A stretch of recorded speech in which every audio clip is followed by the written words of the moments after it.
Hello दोस्तों, तो स्वागत है आपका मेरी इस न्यू वीडियो में। और आज हम देखेंगे प्रोग्रामिंग स्टाइल को। तो प्रोग्रामिंग स्टाइल जो है वो एक object oriented analysis and design का टॉपिक है। ठीक है, तो ये प्रोग्रामिंग स्टाइल आखिर है क्या? ठीक है, तो इसको हम समझेंगे। तो सबसे पहले हम बात करते हैं प्रोग्रामिंग स्टाइल क्या होती है। What is programming style? A programming style is a set of guideline used to format programming instruction. ठीक है, तो प्रोग्रामिंग स्टाइल जो है वो एक सेट ऑफ गाइडलाइंस होती है जिसका यूज करके हम प्रोग्रामिंग इंस्ट्रक्शन को फॉर्मेट करते हैं। अब by using the programming style, the programmer can easily understand the code, make it and reduce the error coming on it। ठीक है, प्रोग्रामिंग स्टाइल का यूज करके जो कोड है वो इजीली क्या हो जाता है, अंडरस्टैंडेबल हो जाता है। मतलब जो प्रोग्रामर है वो उसको समझ सकता है, उसको एडिट कर सकता है और उसमें जो आने वाली एरर्स हैं उनको कम कर सकता है। अब कौन कौन से एलिमेंट्स हैं जो प्रोग्रामिंग स्टाइल में होते हैं? तो सबसे पहले इसमें होता है नेमिंग कन्वेंशंस। ठीक है, कमेंटिंग होती है, इंडेंटिंग और वाइट स्पेस होता है। ठीक है, तो एक एक करके हम इन्हें समझते हैं। सबसे पहले समझते हैं नेमिंग कन्वेंशंस को। ठीक है, तो naming conventions makes code easily readable in the programming and make it easier to edit code. ठीक है, नेमिंग कन्वेंशन जो है वो जो प्रोग्रामिंग है उसको क्या करता है, रीडेबल बनाता है और कोड को अपन आसानी से एडिट कर सकते हैं उसमें। ठीक है, अब यहाँ पे एक चीज़ मैं बोलना चाहूँगा कि नेमिंग कन्वेंशन आखिर होता क्या है।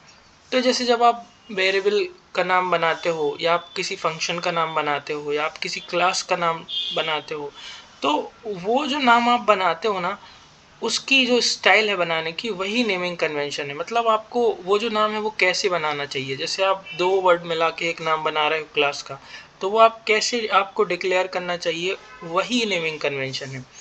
When we use variable function classes and file, then the naming convention is used। ठीक है, तो जब हम वेरिएबल फंक्शन क्लासेस और फाइल्स बनाते हैं तब नेमिंग कन्वेंशंस यूज होता है। अब इसका एक एग्जांपल देख लेते हैं। उसके पहले हम देखते हैं कि इसके की पॉइंट्स क्या होते हैं। ठीक है, की points of naming conventions. Short names should be avoided. जो छोटे नाम हैं उन्हें हमें अवॉइड करना चाहिए। We use mixed name but should not keep long. हमें मिक्स्ड नेम यूज कर सकते हैं हम अपने कोड में, लेकिन वो ज़्यादा बड़े नहीं होना चाहिए। Space should not be use. Space का यूज हम नहीं कर सकते। We use dash, underscore and caps to separate the name. हम डैश का यूज कर सकते हैं, अंडर स्कोर का यूज कर सकते हैं और कैपिटल वर्ड्स का यूज भी कर सकते हैं अपने नेम को सेपरेट करने के लिए। अब इसका एक एग्जाम्पल देखते हैं। यहाँ पे 3 एग्जाम्पल हैं। ठीक है, टोटल हाइट, तो जो पहला वाला है इसमें मैंने डैश का यूज़ किया है। ठीक है, तो अगर आप किसी वेरिएबल का नाम बनाते हो या फिर आप किसी क्लास का नाम बनाते हो या फंक्शन का नाम बनाते हो, जैसे टोटल हाइट नाम का आपको फंक्शन बनाना है, तो आप ये डैश वाला एग्जांपल लेके आप बना सकते हो। आप इस टाइप से बना सकते हो अपनी क्लास का नाम और आप इस टाइप से बना सकते हो। ठीक है, तो ये चीज़ क्या होगी, ज़्यादा रीडेबल हो जाएगी। मतलब जो बंदा है वो आसानी से समझ पाएगा इस चीज़ को। ठीक है, अब यहाँ पे जैसे अगर आप ये वाला स्पेस नहीं देते, ठीक है, आप इसको जोड़ देते, तो वो एक कम रीडेबल फॉर्म में हो जाता है। ठीक है, तो नेमिंग कन्वेंशन उसी पे बेस्ड है। तो अब आगे बढ़ते हैं और समझते हैं कमेंटिंग के लिए। What is commenting? Commenting makes programming language readable so that it can be understood and edited. अब कमेंटिंग का यूज आखिर क्यों करते हैं? जैसे फॉर एग्जांपल आप किसी कंपनी में काम कर रहे हो और भी आपके साथ प्रोग्रामर्स काम कर रहे हैं। आप किसी एक सॉफ्टवेयर पे काम कर रहे हो और अलग अलग प्रोग्राम बनाते हो।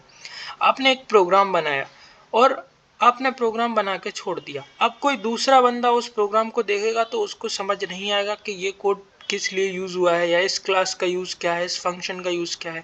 और अगर आप कमेंट्स यूज़ करते हो क्लास के शुरू में या प्रोग्राम के बीच बीच में, तो वो जो बंदा है वो आसानी से समझ सकता है कि इसने ये प्रोग्राम क्यों यूज़ किया है, ये वाला जो फंक्शन है वो क्यों यूज़ किया है, ये वेरिएबल क्यों यूज़ किया है। तो वो आसानी से उस चीज़ को समझ पाएगा अगर अपन कमेंट्स करते हैं।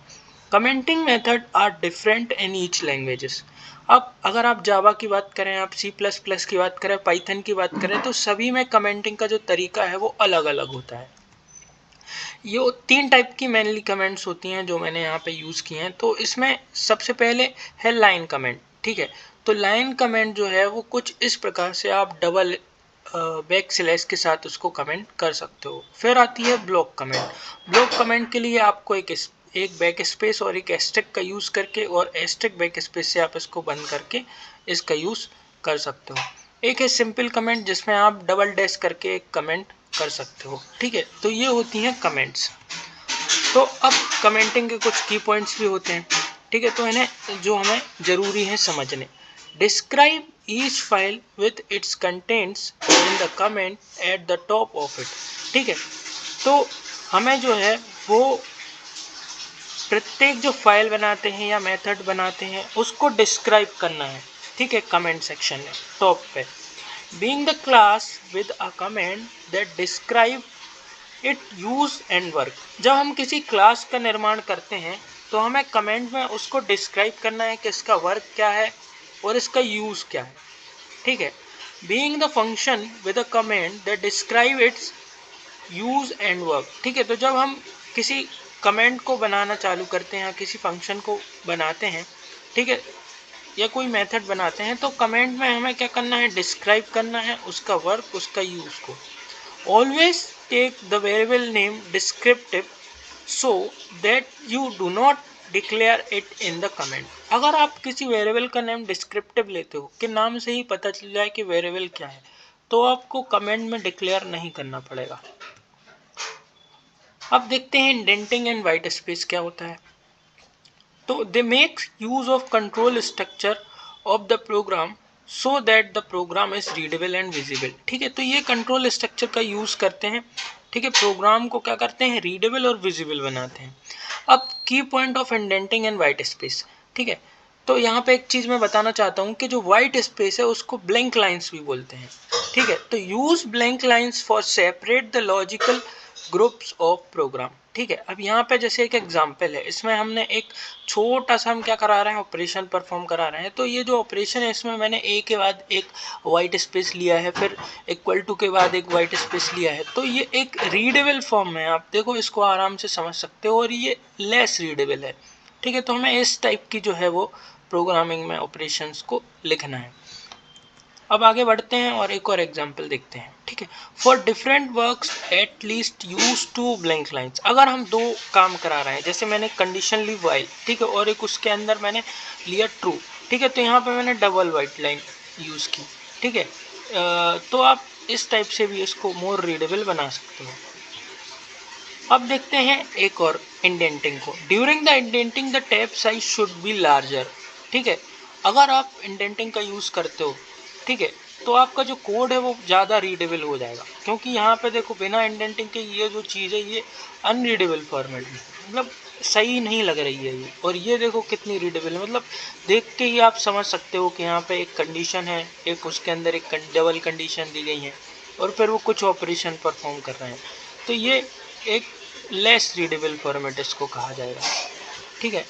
तो यही होती है प्रोग्रामिंग स्टाइल, और हम ऐसे ही आपको वीडियोस लाते रहेंगे। तो प्लीज़ हमारे चैनल को सब्सक्राइब कीजिए, इस वीडियो को लाइक कीजिए। थैंक यू, जय हिंद।